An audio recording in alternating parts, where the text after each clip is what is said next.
Hello welcome दोस्तों, स्वागत करता हूँ फिर से आप सबको आपके अपने इस चैनल में। तो गाइस, इस वीडियो के अंदर हम डिटेल्स में डिस्कस करेंगे बिटकॉइन के बारे में। साथ ही में हम यहाँ पर डिटेल्स में बात करेंगे कुछ जैसे ऑल्ट कॉइन्स के बारे में। एंड यहाँ पर डिटेल्स में डिस्कस करेंगे कि एक्जैक्टली बीटीसी एंड बाकी ऑल्ट्स के प्राइस के अंदर क्या मूवमेंट हमें आने वाले टाइम में देखने को मिल सकता है। और अब इस टाइम पे अगर आप किसी भी ऑल्ट के अंदर एंट्री ले रहे हो तो क्या आप इस टाइम पे एंट्री ले सकते हो, यानी तो उसके ऊपर भी पूरा डिटेल्स में इस वीडियो के अंदर डिस्कस करने की कोशिश करेंगे। एंड जानेंगे कि नेक्स्ट हमें यहाँ पर बीटीसी एंड बाकी ऑल्ट्स के प्राइस के अंदर क्या मूवमेंट देखने को मिलेगा। तो ये सब चीज़ों को पूरा डिटेल्स में आपको जानना है तो फिर इस वीडियो को बिना स्किप किए पूरा एंड तक जरूर से देख लेना। बाकी अगर आप पहली बार चैनल पर विजिट करो, आई होप सो कि अपने ऑलरेडी चैनल को सब्सक्राइब भी कर दिया होगा। एंड टेलीग्राम चैनल को भी ज्वाइन करना चाहते हो तो लिंक मैंने डिस्क्रिप्शन में ऑलरेडी डाल दिया है, वहां से जाकर आप जरूर से ज्वाइन भी कर सकते हो। इस टाइम पे अगर आप देखोगे तो बहुत सारे ऐसे ऑल्ट्स आपको देखने को मिल जाएंगे जिनके प्राइस के अंदर हमें एक अच्छा सा मूवमेंट देखने को मिला, जिसका यहाँ पर अगर आप एक प्राइम एग्जाम्पल देखोगे तो जैसे कि हमें COMP कॉम्प के अंदर भी एक मूवमेंट देखने को मिला। एंड बाकी और भी ऐसे बहुत सारे ऑल्ट्स है जिनके प्राइस के अंदर हमें एक अच्छा सा मूवमेंट देखने को मिला है। तो यहाँ पर फर्स्ट ऑफ ऑल मैं यहाँ पर डिटेल्स में डिस्कस करूंगा कि एक्जैक्टली बीटीसी में क्या नेक्स्ट मूवमेंट होगा, और उसके बाद हम यहाँ पर डिटेल्स में बात करेंगे कुछ जैसे इंपॉर्टेंट न्यूज़ के बारे में कि आने वाले टाइम में हमें मार्केट के अंदर क्या मूवमेंट देखने को मिल सकता है। तो ये सब चीज़ों को पूरा डिटेल्स में अगर आपको जानना है तो वीडियो को बिना स्किप के पूरा एंड तक जरूर से देख लो। सबसे पहले यहाँ पर बाइनेंस को लेकर अगर आप देखोगे तो मैंने यहाँ पर बहुत सारे ऐसे न्यूज़ आप लोगों के साथ शेयर की है बाइनेंस से रिलेटेड। और अब इस टाइम पे देखोगे तो यहाँ पर बाइनेंस को लेकर हमें और भी एक न्यूज़ देखने को मिल रही है, जहाँ पर बाइनेंस ने जो यहाँ पर एप्लीकेशन दी थी कोर्ट को कि सेक ने जो भी एलिगेशन उनके ऊपर लगाए थे उनको हटा दे, लेकिन कोर्ट ने यहाँ पर अब इस टाइम पे जो भी एलिगेशंस थे बाइनेंस के ऊपर, उन एलिगेशंस के ऊपर कोई भी रेस्पॉन्ड नहीं की। और अब इस टाइम पे राइट नाउ हमें जो है यहाँ पर बाइनेंस के ऊपर फिर से जो सू किया था यहाँ पर सेक ने, सिमिलर काइंड ऑफ अब इस टाइम पे केस जो है हमें देखने को मिलेगा। अब इस टाइम पे ऑलरेडी मैंने कल भी आपको बताया था कि बहुत सारे ऐसे कंट्रीज है जहां से बाइनेंस अब इस टाइम पे निकल रहा है, एंड बहुत सारे ऐसे भी कंट्रीज है जहां पर अब इस टाइम पे बाइनेंस अपना जो भी सर्विसेज है उन सर्विसेज को भी होल्ड कर चुका है। ठीक है, तो यहाँ पर अब इस टाइम पे जो कोर्ट का केस है उसके अंदर यहाँ पर जज ने यही बोला है कि अब इस टाइम पे बाइनेंस और सेक का जो भी एलिगेशन है उसके ऊपर जो भी यहाँ पर अब इस टाइम पे वर्डिक्ट निकल के आएगा उसके ऊपर बेस करके ही एक्शन जो है यहाँ पर लिया जाएगा। ठीक है, तो बाकी जो भी यहाँ पर वर्डिक्ट निकल के आती है तो उस तक आप वेट जरूर से कर लेना। बाकी बाइनेंस का हालत बिल्कुल भी ठीक नहीं है, टू बी ऑनेस्ट। अगर आप देखोगे सिर्फ सेक नहीं, बहुत सारे ऐसे यहाँ पर जो है काउंट्रीज है जिन्होंने अब इस टाइम पे बाइनेंस को जो है यहाँ पर ब्लॉक करके रखा हुआ है अपने काउंट्रीज के ऊपर, जैसे कि कल भी मैंने आप लोगों के साथ शेयर किया था। अगर आप ट्विटर में जाकर चेकआउट करोगे तो फिर आपको बाकी यहाँ पर पूरा डिटेल्स भी मिल जाएगा।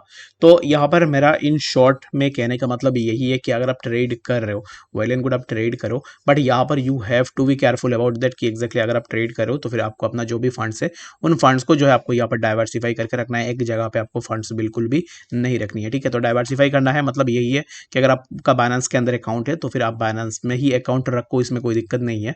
It depends on person to person, but यहाँ पर आपके पास और भी ऑल्टरनेटिव ऑप्शंस होनी चाहिए, जैसे कि अगर आप यहाँ पर बाईबिट यूज़ कर रहे हो, कुछ भी एक्सचेंजेस यूज़ कर रहे हो, वहाँ पर आप अपना यहाँ पर डाइवर्सिफाई करके भी रख सकते हो। Diversification will be the key to survive in this market. अगर आप यहाँ पर विदाउट डाइवर्सिफिकेशन यहाँ पर कोई भी अपना यहाँ पर होल्ड कर रहे हो, दैट मीन्स कि लॉस होने के चांसेस बहुत ज़्यादा है। क्योंकि यहाँ पर ये चीज़ मैं आपको इसलिए बता रहा हूँ क्योंकि जब FTX कोलैप्स हुआ था तब बहुत ज़्यादा लोगों का लॉस भी हुआ था। तो इसके लिए ऑलरेडी हमने यहाँ पर मार्केट के अंदर देख लिया है कि एक्जैक्टली एक्सचेंजेस भी कोलैप्स हो सकते हैं।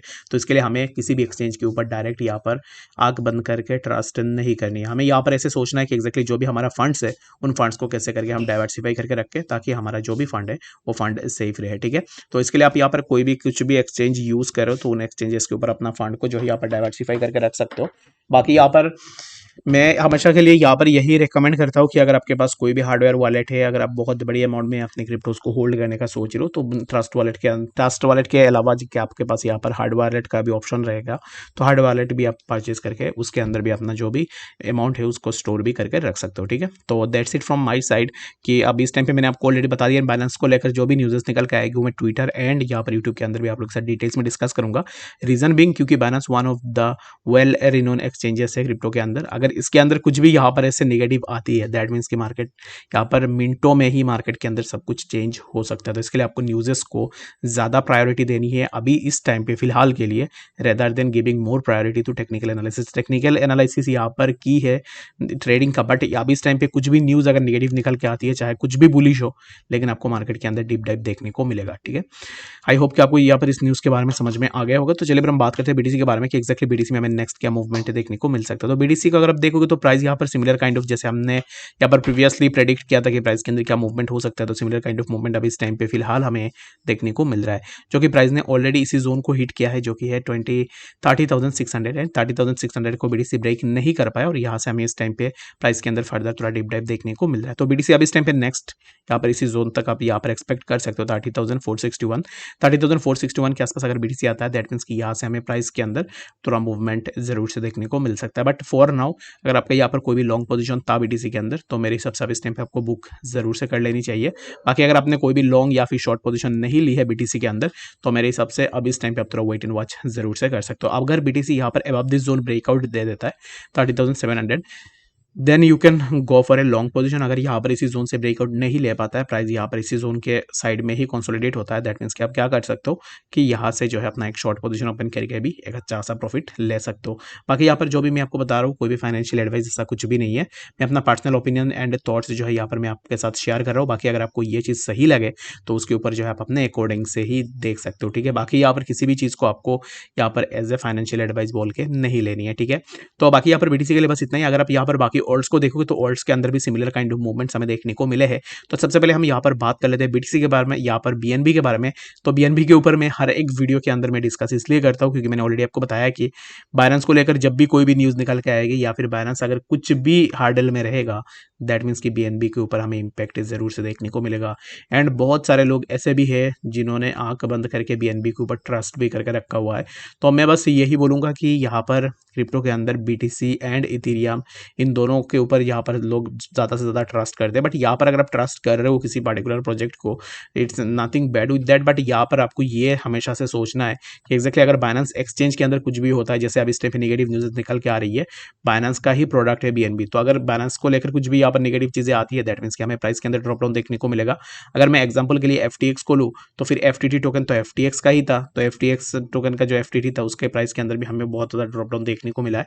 तो सिमिलर काइंड ऑफ चीज़ें जो हमें यहाँ पर भी देखने को मिल सकता है। तो इसके लिए आप अगर बीएनबी को बाई करने का सोच रहे हो तो स्पॉट के अंदर मेरे हिसाब से, मैंने ऑलरेडी लास्ट टाइम भी बताया था कि 220 के आसपास एक यहाँ पर स्पॉट बाइंग बनेगा, जहाँ पर आपको 3 पार्ट्स में बाई करनी है, एक ही साथ में आपको बाई नहीं करनी है।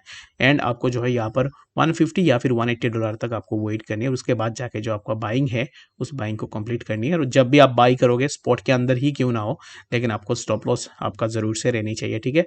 अगर आपने यहाँ पर 241 $200 के आसपास अगर आपका कोई भी एवरेज एंट्री बना है, तो फिर आपको अपना स्टॉप लॉस भी ज़रूर से लगा के रख देनी है, ताकि अगर यहाँ पर अनफॉर्चुनेटली कुछ ज़्यादा नेगेटिव न्यूज़ निकल के आती है मार्केट के अंदर, ताकि आप जो है यहाँ पर कम से कम लॉस के अंदर भी यहाँ से एग्जिट कर पाओ, ठीक है। तो चलिए फिर हम बात करते हैं नेक्स्ट हमारा जो ऑल्ट कॉइन है उसके बारे में। तो बात करते हैं यहाँ पर RLC के बारे में। तो RLC के अगर आप इस टाइम पे प्राइस देखोगे, जैसे ही बीटीसी के अंदर एक रेड कैंडल बना है, तो हमें बाकी हर एक ऑल्ट के प्राइस के अंदर similar kind of red candles देखने को मिल रहे हैं, जो कि मैं यहाँ पर अगर एक ट्रेंड लाइन को खींचता हूँ ना, तो मुझे यहाँ पर इसी ट्रेंड लाइन पे मल्टीपल सपोर्ट्स देखने को मिल रहे हैं, जो कि यहाँ पर प्राइस जब भी इसी जोन के आसपास आया तो प्राइस ने इसी जोन से रेजिस्टेंस लिया। After taking resistance from that zone, यहाँ से हमें एक डीप डाइव देखने को मिला। एंड अगेन जब प्राइस फिर से इसी जोन को प्राइस ने अप्रोच किया, यहाँ से हमें फिर से रिजेक्शन देखने को मिला। एंड आफ्टर दैट रिजेक्शन अब इस टाइम पे हमें प्राइस के अंदर और भी थोड़ा डीप डाइव देखने को मिल सकता है। तो अभी इस टाइम पे RLC के लिए मैं इसलिए बात कर रहा हूँ क्योंकि RLC ऑलरेडी इसी पर्टिकुलर जोन के आसपास 2 बार आ चुका है।